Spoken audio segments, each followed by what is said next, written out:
آج کا یہ پروگرام جیسے کہ نقیب اجلاس کے ذریعے سے واضح کیا گیا کہ 3 بچوں کی دستار بندی ہونی ہے، حکم ملا ہے۔ دستار بندی قرآن اور حالات کے پیش نظر مجھے آپ حضرات سے بہت محدود وقت میں بات کرنی ہے۔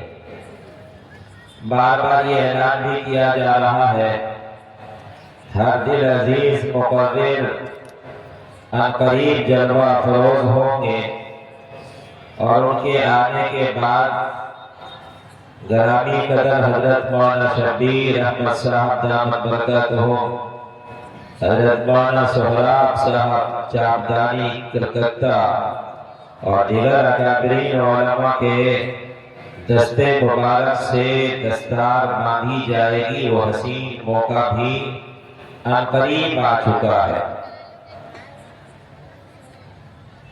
اللہ رب العزت نے ارشاد فرمایا، قرآن کریم کو ہم نے نازل کیا اور اس کی حفاظت ہم کریں گے۔ یہی وجہ ہے کہ قرآن مجید نزول کتاب سے لے کر کے آج تک، ابھی تک اور کہا جائے قیامت تک کسی قسم کی کوئی تحریف، تبدیل، تنسیخ، رد و بدل نہ الفاظ ہوں گے، نہ معنی ہوں گے، نہ مفاہیم ہوں گے، نہ ان کا رسم الخط ہوگا۔ من و عن جس لہجے کے ساتھ قرآن مجید کا نزول ہوا ہے، اپنے پورے محافظت کے ساتھ وہ باقی رہیں گے۔ یہ ہم سب کا عقیدہ ہے، اور اس لیے کہ جس کی حفاظت کی ذمہ داری رب ذوالجلال نے دی ہے، وہ تبدیل تنسیخ بالکل نہیں ہو سکتی ہے۔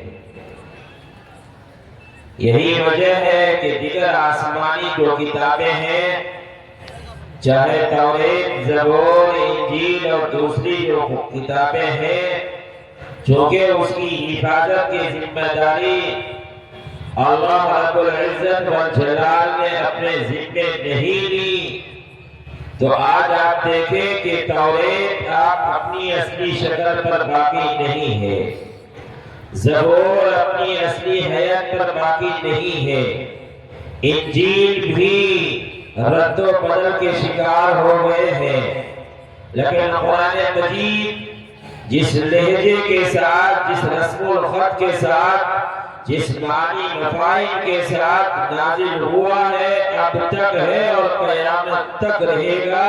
یہ ہم سب کا ایمان اور عقیدہ ہے۔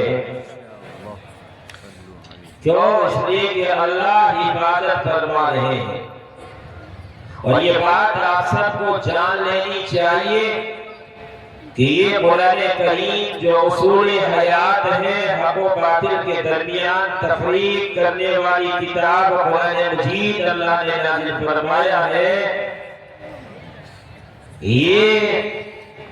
یہ صرف کتاب نہیں، یہ اللہ کا کلام ہے۔ اور میں کہا کرتا ہوں دیگر دستار بندی کے موقع پر اجلاس میں کہ کتاب اور کلام میں بڑا فرق ہوا کرتا ہے۔ کتاب اور مکتوب صحیفہ جس میں پیغامات کی آگاہی ہوتی ہے، حالات کی جانکاری ہوتی ہے، لیکن وہی جب کلام ہوتا ہے تو جہاں پیغامات کی جانکاری ہوتی ہے، جہاں حالات کی آگاہی ہوتی ہے، وہی ان کی گرم جوشی کا بھی پتہ چلتا ہے، ان کے لہجے کا بھی پتہ چلتا ہے، ان کے اتار و چڑھاؤ کی بھی جانکاری ہوتی ہے۔ یہ ساری چیزیں جانکاری ہوتی ہے۔ قرآن کریم کتاب نہیں، یہ اللہ کا کلام ہے۔ یہی ہے کہ فرمایا گیا تبرک بالقرآن فإنہ کلام اللہ، قرآن مجید سے برکتیں حاصل کرو، یہ اس لیے کہ اللہ کا کلام ہے، یہ صرف آسمانی کتاب نہیں، اللہ کا کلام ہے۔ یہی وجہ ہے کہ 23 سال کی مدت میں حسب تقاضا اور ضرورت اللہ تعالیٰ نے جبریل امین کے واسطے سے اللہ کے نبی سرکار دو عالم صلی اللہ تعالیٰ علیہ وسلم کے قلب مبارک پر نازل فرماتا گیا. اور جب جب نزول قرآن اور وحی کا نزول ہوتا اللہ کے نبی سرکار دو عالم صلی اللہ علیہ وسلم پسینے سے شرابور ہو جایا کرتے تھے. روایتوں میں آتا جب وحی کا نزول ہوتا دور سے گھنٹی بجنے کی آواز ہوتی ہے اور پھنپھناہٹ کی آواز ہوتی ہے. جیسے آج کے دور نہیں، آج سے کچھ پہلے کا دور آئے کہ جہاں خط کا معاملہ ہوتا تار کا بھی معاملہ ہوتا، اور جب کسی بندے کا تار آتا دوسرے ملکوں سے دوسرے صوبوں سے تو آنے سے پہلے اس کے اندر میں بھنبھناہٹ اور بھڑبڑاہٹ اور تار کے بجنے کی ان کی جھنجھناہٹ کی آواز آیا کرتی تھی. حضرت علماء نے فرمایا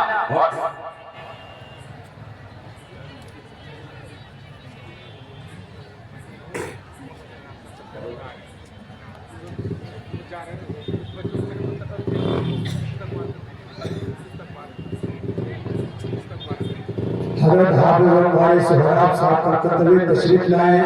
جن بچوں کو کہا گیا ہے استقبال کے لیے وہ بچے تشریف لے جائیں اور حضرت کا استقبال کریں.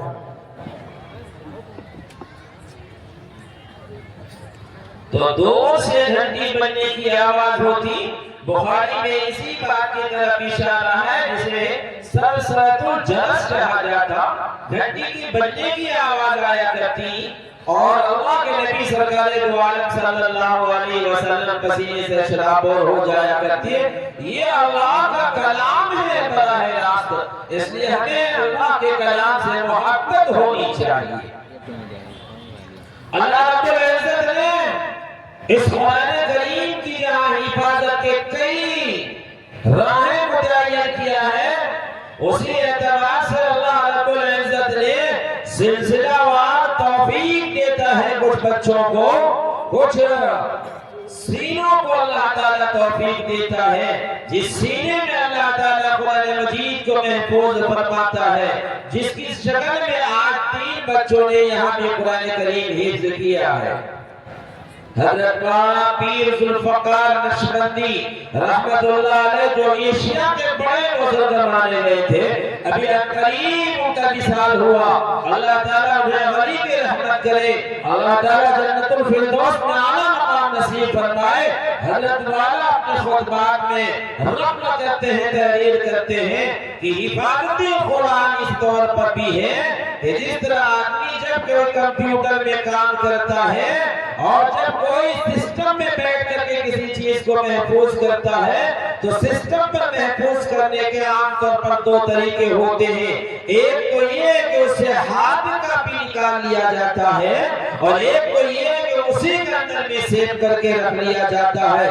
یہ جو ہارڈ کاپی نکالا جاتا ہے سیم یہ سمجھا جائے یہ قرآن کی شکل میں جو یکے بعد دیگرے چھپ رہا ہے، قرآن کے نسخے تیار ہو رہے ہیں، مارکیٹ اور بازاروں میں دستیاب ہو رہا ہے اور یکے بعد دیگرے قرآن کریم کی طباعتیں ہو رہی ہیں. یہ ہاتھ کاپی کے ذریعے سے قرآن مجید کی حفاظت ہو رہی ہے. وہی کچھ چیزیں ہیں جو سافٹ ویئر میں اسے محفوظ رکھا جاتا ہے. وہ یہ بچوں کے سینہ جس کے لیے اللہ تعالیٰ نے اس سینے کو محفوظ کیا، اس سینے کو توفیق دی اور اس کے ذریعے سے قرآن مجید کی حفاظت کا یہ مضبوط لاحہ تیار کیا جاتا ہے.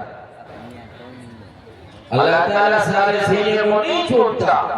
یہی ہے کہ سب کو اس بات کا اتفاق ہے کہ حفظ قرآن کے لیے بہت سارے بچے آگے تو بڑھتے ہیں لیکن بہت سارے بچے یہ ہیں کہ چھٹ جایا کرتے ہیں. کچھ لوگ 2-4 پارہ پڑھتا ہے کہ وہ پھر قابل قبول نہیں ہوتا، وہ نکل جاتا ہے. بعض بچے یہ کہ حفظ قرآن کی شکل نہیں رکھتے توفیق نہیں دیتا ہے تو کوئی ایسے حالات بن جایا کرتے ہیں جو حفظ قرآن کی دولت سے وہ محروم ہو جاتا۔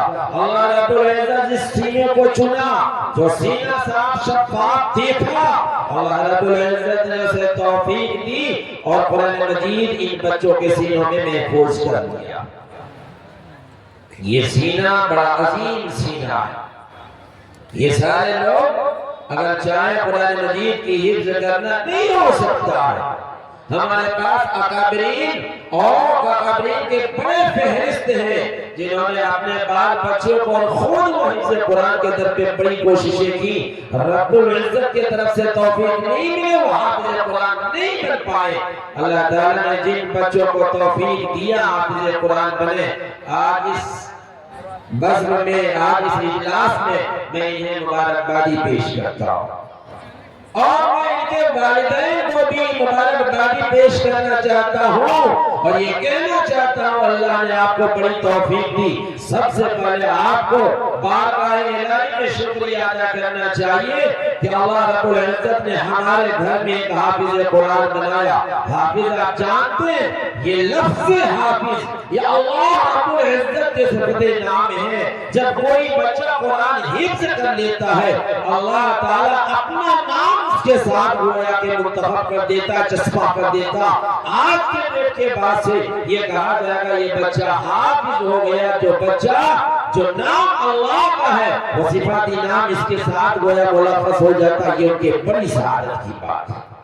اللہ رب العزت نے اس کے ساتھ ضرور کر دیا اور یہی نہیں، جب اپنی ذمہ داری لیا بلکہ تاریخ میں دیکھیں گے کہ جب نزول قرآن کا وقت ہوتا اور جب جبریل امین علیہ السلام قرآن مجید کو نازل فرماتے، بس اوقات اللہ کے نبی سرکار دو عالم صلی اللہ تعالی علیہ وسلم جلدی جلدی اپنی زبان کو حرکت دیتے تھے کہ جلدی سے ہم یاد کر لیں کہ ایسا نہ ہو کہ ہم بھول جائیں اور قرآن مجید اور یہ کلام الہی ضائع ہو جائے۔ تو فوراً اللہ رب العزت نے تنبیہ فرمائی لا تحرک به لسانک، اپنی زبان کو حرکت مت دیجیے، آپ جلدی بازی مت کیجیے، آپ اپنے آپ کو تقلید میں مبتلا مت کیجیے۔ ایک مرتبہ میں پڑھوں یا جبریل سنائے آپ 10 مرتبہ اس کو لوٹا رہے تاکہ یاد ہو جائے۔ اللہ رب العزت نے تنبیہ فرمائی اور فرمایا لا تحرک به لسانک، اپنی زبان کو حرکت نہ دے۔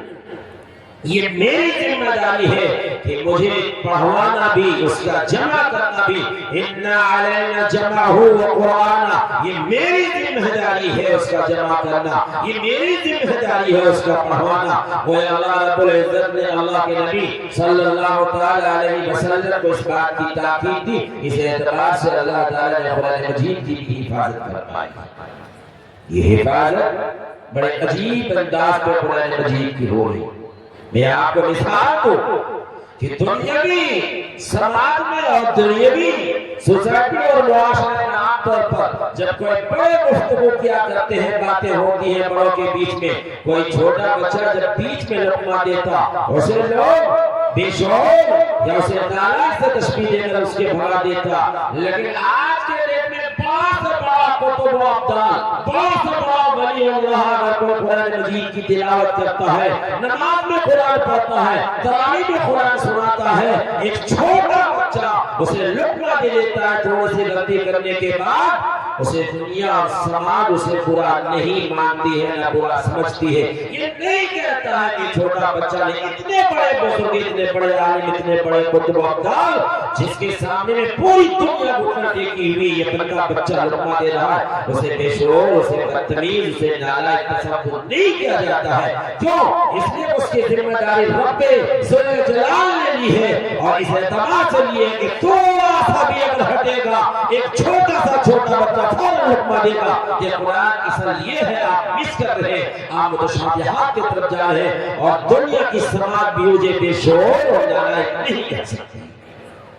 اس کے علاوہ دنیا کے دوسرے لوگ آ رہے ہیں تو اسے بدتمیزی کی طرف اشارہ کر دیتی۔ آج اس بچے نے قرآن حفظ کیا، اس بچے کا بھی بڑا مقام ہے۔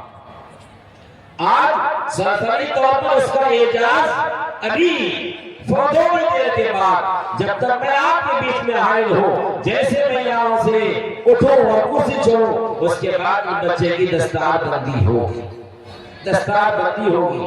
آج ایک دستار بندی ظاہر یہاں ہوگی، لیکن ان کے والدین کو یہ اعزاز ملے گا کہ کل قیامت کے دن تمام اولین اور آخرین، جب حضرت آدم علیہ السلام سے لے کر کے آخری نبی محمد عربی صلی اللہ تعالیٰ علیہ وسلم کے امتیوں کا بہت بڑا مجمع سرگرم ہوگا، اس کے بیچ میں ایک ایک حافظ کے والد کو بلایا جائے گا اور ان کے سروں پہ نور کا تاج رکھا جائے گا۔ یہ اعزاز ان کے والد کو ہوگا۔ آپ اندازہ نہیں کر سکتے ہیں کہ اس وقت دیگر لوگوں کی دل کی کیفیت کیا ہوگی، اس وقت ہمارے دلوں کی کیا کیفیت ہوگی۔ آپ جب ان کے سروں پہ نور کا تاج رکھا جائے گا تو یقین مانیے اس کی مقبولیت ہوگی، ان کا ایک اعزاز ہوگا۔ اس لیے ہمیں چاہیے کہ اولا اپنے ظلمی اولاد کو ہر حال میں حافظ بنانے کی کوشش کریں۔ اس قرآن مجید کو حفظ کرانے کے اول ہمیں کوشش کرنا چاہیے اور ہر ممکن کوشش کرنا چاہیے کہ ہماری اولاد حافظ قرآن بنے، تاکہ اخروی سعادت سے ہم فیضیاب ہو سکیں۔ اور خدا نہ خواستہ اگر یہ توفیق نہ ملی اور اس سعادت سے آپ اپنی زندگی میں سلبی اولاد سے محروم ہو گئے، تو ہر ایک آدمی کو کوشش کرنا چاہے کم از کم آپ کا ناتی یا پوتا ہی حافظ قرآن بن جائے، اور گھر کا کوئی فردی حافظ بن جائے، یہ کوشش کرنا چاہیے۔ لیکن اس حد تک بھی اگر کامیاب نہ ہو سکے تو کم از کم یہ کوشش کرنا چاہیے کہ آپ کے خرچے سے ایک بچہ حافظ قرآن ہو جائے۔ اور جب آپ کے خرچے سے کوئی بچہ حافظ قرآن ہو جائے گا تو میں بڑے رسول اور بڑے اطمینان کے ساتھ میں یہ عرض کروں گا، آپ نے اپنے آخرت کے سامان کو مہیا اور فراہم کر لیا، اور اس دنیا میں زندگی جو گزار رہے ہیں ہم سب تیاری کر رہے ہیں اس آخرت کی۔ ہمیں تو چاہیے کہ ہر ممکن آخرت کی ہم تیاری کریں اور ہماری آخرت تابناک اور روشن ہو۔ ہر ان صورتوں کو، ان شکلوں کو اور ان راستوں کو اختیار کرنا چاہیے جس سے ہمارا آخرت روشن ہو جائے، ہمارا مستقبل تابناک ہو، اور مرنے کے بعد ہماری کامیابی قدم چومی جائے گی۔ اگر ہمارا اس پر ایمان و عقیدہ ہے تو چاہیے یہ کہ جہاں جہاں حفظ قرآن کی شکلیں تیار کی جا رہی ہیں، اللہ تعالیٰ نے وسعت اور گنجائش دی ہے تو حافظ بنانے کی کوشش کرنا چاہیے۔ یہ حافظ کا مقام کیا ہے؟ یہ حافظ کا وہ مقام ہے اللہ کے نزدیک میں وہ مقام ہے کہ کل قیامت کے دن اس حافظ کو یہ حکم دیا جائے گی، اسے توفیق دی جائے گی، اس کے کوٹے میں یہ فراہم کیا جائے گا۔ ان 10 جہنمیوں کو جس کا جہنم میں جانا طے ہو چکا ہے، جہنم کے دہانے میں جا چکے ہیں، وہ جہنم جانے کو ہے، اس بچے اور ایک حافظ قرآن کی سفارش کے بنیاد پر وہ آدمی وہ اللہ تعالیٰ جنت میں عنایت فرما دے گا۔ لیکن وہی حضرات علماء نے لکھا ہے کہ کیا ہر قصور و ناقص کے بارے میں اس بچے حافظ قرآن کو توفیق دی جائے گی؟ نہیں، اور قطعاً نہیں۔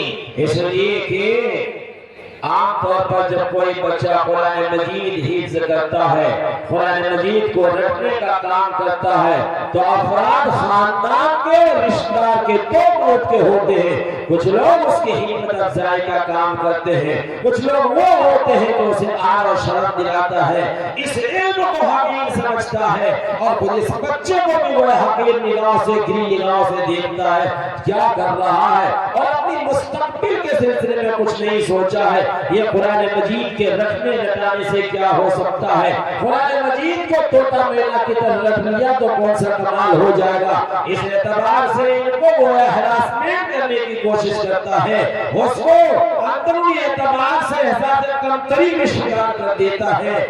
لیکن بعض وہ لوگ ہوتے ہیں جسے اسے دیکھ کر خوشی ہوتی ہے اس کا مولا سپورٹ کرتے ہیں، ہمت افزائی کرتے ہیں، دعائیں دیتے ہیں، کبھی کبھی ان کو نوازشوں سے بھی نوازتے ہیں۔ حضرت علماء نے لکھا ہے کل قیامت کے دن توفیق ان لوگوں کے بابت میں دی جائے گی جنہوں نے اس کا مولا سپورٹ کیا ہے، ہمت افزائی کی ہے، اسے دیکھ کر خوشی کا اظہار کیا ہے، حافظ کو دیکھ کر اسے خوشی ہوئی ہے، آنکھوں سے چوما ہے، ان کے پیشانیوں سے پیشانیوں کو چوما ہے۔ کل قیامت کے دن حافظ کو اسی کے بارے میں توفیق دے گا، سب کے بارے میں توفیق نہیں دے گا، چاہے ان کا بھائی کیوں نہ ہو، چاہے ان کا چچا کیوں نہ ہو۔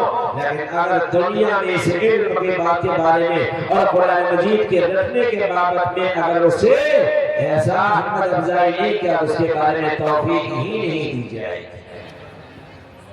اس لیے ہمیں چاہیے یہ حفظ قرآن بڑا اعلیٰ مقام ہے، یہ بڑا اعلیٰ مقام ہے، ان حافظوں کی ہم قدر کریں، ان مدارس میں پڑھنے والے جو طلبہ ہیں ان کی قدر کریں، اسی طرح جو الفاظ یاد کیا اسے حافظ، اور جنہوں نے ان کے معنی مفاہیم تفسیر اور اس کے مفہومات کو ضبط کیا ہے اسے ہم عالم و عالم کہتے ہیں، اور علماء بھی بعد سے انبیاء ہوا کرتے ہیں۔ حضرت علماء نے کہا اللہ کے نبی کی حدیث ہے جس نے ایک عالم سے مصافحہ کیا گویا کہ نبی سے مصافحہ کیا ہے، جنہوں نے عقیدت کی نگاہ سے دیکھا ہے گویا کہ یہ بڑی سعادت اور سعادت عظمی حاصل کیا ہے۔ آج اس سماج میں نہ حفاظ کی قدر ہے نہ علماء کی قدر ہے۔ میں سمجھتا ہوں سماج میں کچھ علماء چاہے غلط کاموں میں یا سے گری بھی کوئی حرکت ہوتی ہے تو ہم یہ نہیں سمجھتے ہیں کہ جہاں یہ عالم ہے، جہاں یہ حافظ قرآن ہے، وہی ایک طرح کا یہ بشر ہے، انسان ہے،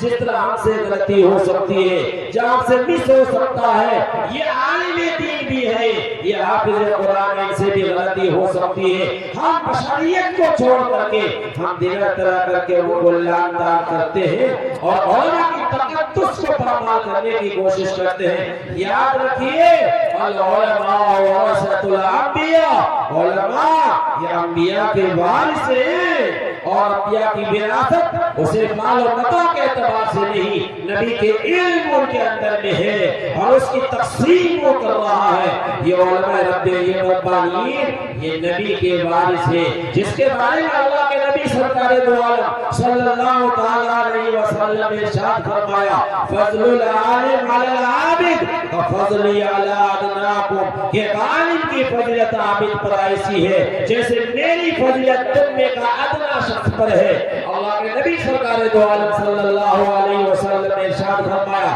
فضل العالم علی العابد وفضل القمر لیلۃ البدر علی سائر کواکب۔ اللہ کے نبی علیہ الصلوۃ والسلام نے ارشاد فرمایا ایک عالم کی فضیلت عابد پر اس طریقے سے ہے جس طرح چودھویں چاند کی فضیلت تمام ستاروں۔ نعرہ تکبیر، حضرت حافظ قاری صاحب تکبیر صاحب، نعرہ تکبیر۔ بالکل سنجیدگی کے ساتھ اور متانت کے ساتھ آپ بیٹھ جائیں، انشاءاللہ بیٹھ جائیں، اسٹیج کو سنجیدگی کے ساتھ وقار کو ملحوظ رکھتے ہیں، بیٹھ جائیں آپ حضرات، بالکل بیٹھ جائیں سنجیدگی کے ساتھ، بنا چون چڑھا کے ہوئے شیر کے ہوئے بیٹھ جائیں۔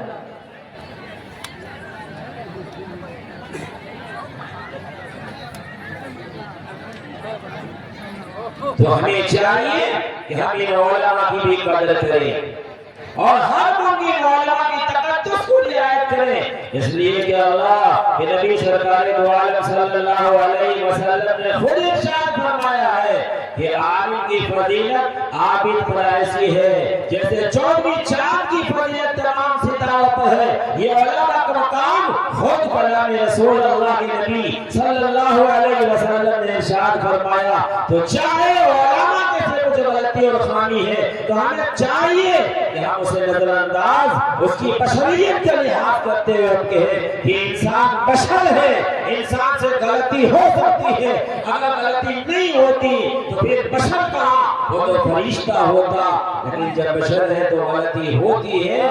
عام طور پر میں دیکھتا ہوں سماج میں کہ علماء کے تئیں بہت قسم کے خیالات ہیں۔ مسلمانوں، آج جو حالات ہیں اور بہت جگہ گڑبڑیاں ہیں، ہمارا عقیدہ علماء کے بابت کبھی کبھی اور حفاظ کے بابت میں گڑبڑی سے نظر آتی ہے۔ اگر ہم چاہتے ہیں صحیح طریقے سے سماج کو باقی رکھنے کے لیے اور اسلامی طبقہ اور تخصص کے ساتھ باقی رہنے کے لیے، تو آپ کو علماء کی قدر کرنا ہوگا، آپ کو علماء سے مربوط رہنا ہوگا، آپ کو علماء سے مشورہ کرنا ہوگا۔ جب علماء اور عوام میں ربط ہوگا تو یاد رکھیے ہمارا ایمان محفوظ ہوگا۔ اور خدا نہ کرے ایسا دن آئے اگر آپ کا تعلق، آپ کا رشتہ ان علماء ربانیین سے کٹ گیا تو پھر آپ کا ایمان کا خاتمہ کس میں ہوگا کچھ اندازہ نہیں کیا جا سکتا۔ آپ علاقہ امام راؤ کی بربادی کا بھی اگر دیکھیں گے اور اس کے تفصیلی حقائق کا دیکھیں گے تو سب سے پہلے یہ کوشش کی گئی کہ عوام کا علماء سے ربط ٹوٹ جائے، دونوں کے اندر میں انحراف ہو جائے، پھر جیسا چاہے وہ ہو رہا ہے۔ میں آج بہت جگہ دیکھ رہا ہوں کہ کہیں کہیں یہ فتنہ پیدا ہو رہا ہے، کہیں دوسرا فتنہ، کہیں قادیانیت کا ہے، کہیں غیر مقلدیت کا ہے، کہیں مودودیت کا ہے، تو کہیں اور فتنہ پیدا ہو رہا ہے اور ہمیں پتہ نہیں چلتا ہے۔ اس لیے کہ عام طور پر وہ بھولے بھالے بھائیوں کے درمیان میں کام کرتا ہے اور اس کے ایمان کو لوٹنے کی کوشش کرتا ہے، اور چونکہ ہمارا ربط علماء سے نہیں رہا ہے، خلاف واقعہ کو دیکھتے ہیں تو ہم علماء سے مشورہ نہیں کرتے ہیں۔ بسا اوقات بے شعوری میں ہمارا ایمان لٹ جاتا ہے اور ہمارے زندگی کا سب سے بڑی قیمتی اگر ہے تو ہمارا اعمال کس میں آتا ہم نہیں بتا سکتے ہیں۔ ہمارا سب سے بڑی قیمتی احساس اگر ہے تو وہ ہمارا ایمان ہے۔ ہمیں چاہیے کہ ہم علماء کی بھی قدر کریں، ہمیں علماء کی قدر کریں۔ علماء کسی حالات پر مبتلا ہو جائے، اس کا مبتلا بھی وقت میں حالات میں بھی اگر علماء سے مربوط نہ ہو اور علماء کو اپنے آنکھوں کا تارا نہیں سمجھا تو یاد رکھیے آنے والا زمانہ کس معیار پر ہوگا ہم نہیں کہہ سکتے۔ ہر اجلاس میں ہمارے بیچ زینت ہوا کرتے تھے حضرت مولانا عبداللہ صالح قمر چترویدی صاحب، ہم سب جانتے ہیں، یہ آنکھوں کے تارے ہیں۔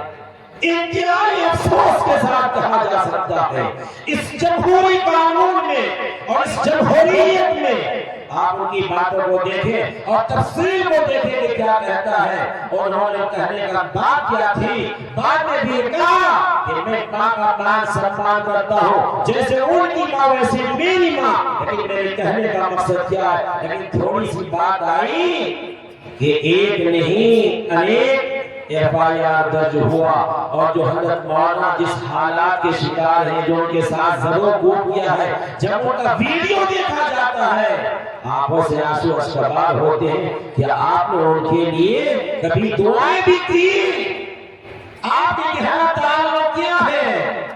آج ہم سب کو دعا کرنی چاہیے اللہ تعالی حضرت مولانا عبداللہ صالح قمر چترویدی جو ہمارے علماء کے درمیان میں اور اجلاس کی زینت ہوا کرتے تھے، ہم لوگوں کا مان سمان ہوا کرتا تھا اور فخر کے ساتھ ہمارا سر اونچا ہوا کرتا تھا کہ ہمارے بیچ میں مولانا عبداللہ صالح قمر چترویدی ایسی عظیم شخصیت اللہ تعالیٰ نے وہ بے باکی دی ہے، بولنے کو صلاحیت دی ہے، وہ بے باک انداز پر ہمارے ترجمانی کیا کرتے تھے۔ آج یہ حادثہ کیا جا رہا ہے اور اب ہاتھوں پہ ہاتھ دے کر بیٹھے ہوئے ہمیں عقیدت کے ساتھ کوشش کرنا چاہیے اور یہ بات یاد رکھنا چاہیے کسی قسم کے پیغامات امامت شریعہ یا جمعیت علماء کا پلیٹ فارم سے ہوگا تو ہم سب تیار رہیں گے انشاءاللہ۔ انشاءاللہ ہم سب تیار رہیں گے کہ آج عبداللہ صالح کے ساتھ اگر نہیں کلے اٹھائیں گے تو اگر کسی اور کے ساتھ ہوگا، کل مولانا سہراب کے ساتھ ہوگا، پرسوں مولانا اکرم کے ساتھ ہوگا، پرسوں مولانا اور کسی کے ساتھ ہو سکتا ہے، اور پھر ہم ایسے رہیں گے۔ اس لیے اگر ہمارا ہے تو یہ وارث انبیاء کی قدر ہونی چاہیے، یہ حفاظ کا مقام ہمارے دلوں میں ہونا چاہیے، اور یہ جو ادارے چل رہے ہیں اس کی قدر و قیمت بھی ہمارے دل میں ہونی چاہیے. دشمن اسلام یہ چاہتا ہے کہ علماء ختم ہو جائے, یہ مدارس ختم ہو جائے.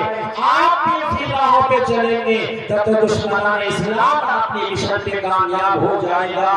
ہمیں چاہیے کہ چاہے ہم بھوکے رہیں, پیاسے رہیں, ایک وقت کی نہ ہو, یہ ملت کا تقاضا ہے, ایمانی ضرورت ہے ہم اس مدارس کے نظام کو چلائیں. اس لیے کہ شاعر مشرق علامہ اقبال رحمۃ اللہ علیہ نے ارشاد فرمایا, لوگوں یہ مدارس جو فروز کی زنگلوں میں چھوٹی موٹی نظر آ رہی ہے, اس کی حفاظت, اس کی قدر کرو. خدا پاک رب ذوالجلال کی قسم, اگر تم نے اس ادارے کی حفاظت نہیں کیا اور اس بوریا پر بیٹھنے والے علماء کی قدر نہ کیا تو خدا وحدہ لا شریک کی قسم میں کھا کر کہتا ہوں یہ ہندوستان بھی وہی شکل پہ ہوگا جو اس دین کی حالت ہوا یا قائمہ اور نہر کی حالت. ہمیں ان علماء سے قدر کرنے کی ضرورت ہے, ان مدارس کی تحفظ کی ضرورت ہے جہاں سے علماء کے کھیت تیار کیے جاتے ہیں, جہاں حفاظ کو تیار کیا جاتا ہے اور یہ علمی فضا ہے. یہ علماء اگر نہ رہے تو ہمارا جنازہ کون پڑھائے گا, ہمارا نکاح کون پڑھائے گا, ہمیں کلمہ کون یاد دلائے گا, ہماری ایمانی رونق کہاں باقی رہے گا. یہ مدارس کی برکتیں ہیں, علماء کی قربانیاں ہیں کہ آج ہم اسلام کی تشخص پہ باقی ہیں. ہمارے چہروں میں داڑھیاں نظر آتی ہیں, ہمارے سروں پہ ٹوپیاں نظر آتی ہیں, کرتا پاجامہ کی شکل میں ہے. آج ہمیں جانکاری ملی ہے کہ اللہ کو راضی کرنے کا یہ طریقہ ہے تو یہ ادارے سے ملا ہے. انہی علماء ربانی کی قربانی ہے اور انہی علماء ربانی کی قربانی کی بنیاد پر ہندوستان بھی آزاد ہوا ہے. اور آنے والے زمانے کے بعد یہ حالات بدلتے جا رہے ہیں. یہ ناگفتہ بھی حالات میں کچھ کہا نہیں جا سکتا اور کہنے کو دل نہیں آتا ہے, لیکن دل مضطرب اور پریشان ہے. کبھی توقیق رضا کے حالت کو دیکھتے ہیں, کبھی مولانا سلمان کے حالات کو دیکھا جاتا ہے, کبھی مولانا عبداللہ صالح کے حالات کو دیکھا جاتا ہے, اور بڑے مخلص مربی خادم قوم حضرت مولانا کریم صدیقی کے حالات کو دیکھا جاتا ہے تو پھر خون کے آنسو بہتے ہیں اور وہی سماعت اور عوام کی حالتوں پر نظر ڈالی جاتی ہے, تنظیم کے حوالات پر نظر ڈالے جاتے ہیں تو حالات سمجھ میں نہیں آتے ہیں مسلمانوں کو کیا کرنا چاہیے. اس لیے آج کے اس اجلاس دستار بندی سے ہمیں یہ پیغام لینا چاہیے کہ انشاءاللہ العزیز جو حالات ہوگا ہم ان اداروں کی حفاظت کے لیے ہر ممکن ہم کوشش کریں گے. یہ ادارہ یہ ہماری یہی امانت ہے, اس کو باقی رکھیں گے انشاءاللہ العزیز. اور پھر علماء کی ہم قدر کریں گے. علماء ہمارے سروں کے تاج ہیں, انبیاء نہیں رہے گا, انبیاء آئیں گے, لیکن اللہ کے نبی نے فرمایا علماء انبیاء کے وارث ہیں. اگر مسچک اور غلطی ہو تو بشریت کے بنیاد پہ نظر انداز کریں گے.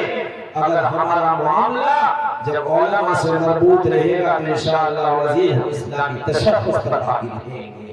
اور علماء سے ہمارا رشتہ کٹا, مسلمانوں اسلام گفتہ کی حالات میں کچھ نہیں کہا جا سکتا.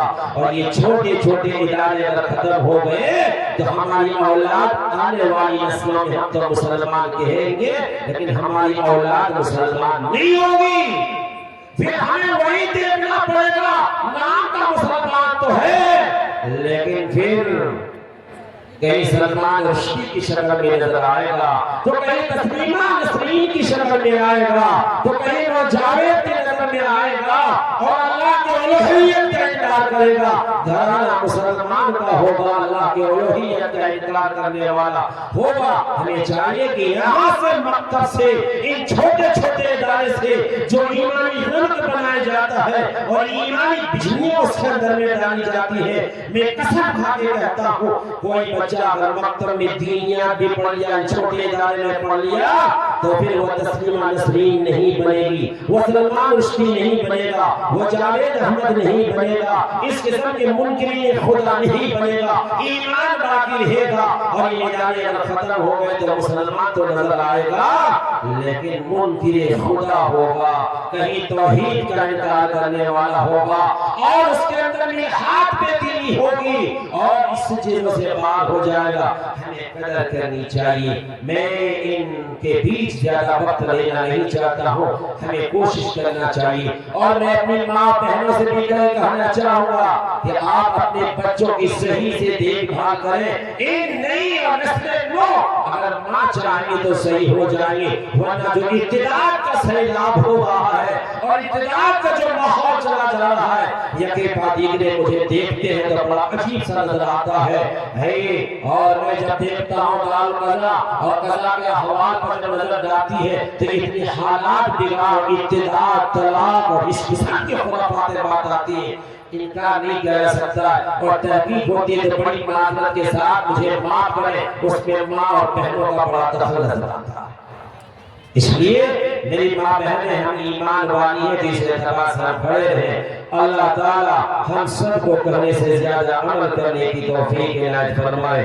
ربنا تقبل منا انك انت السميع العليم، وآخر دعوانا ان الحمد لله رب العالمين۔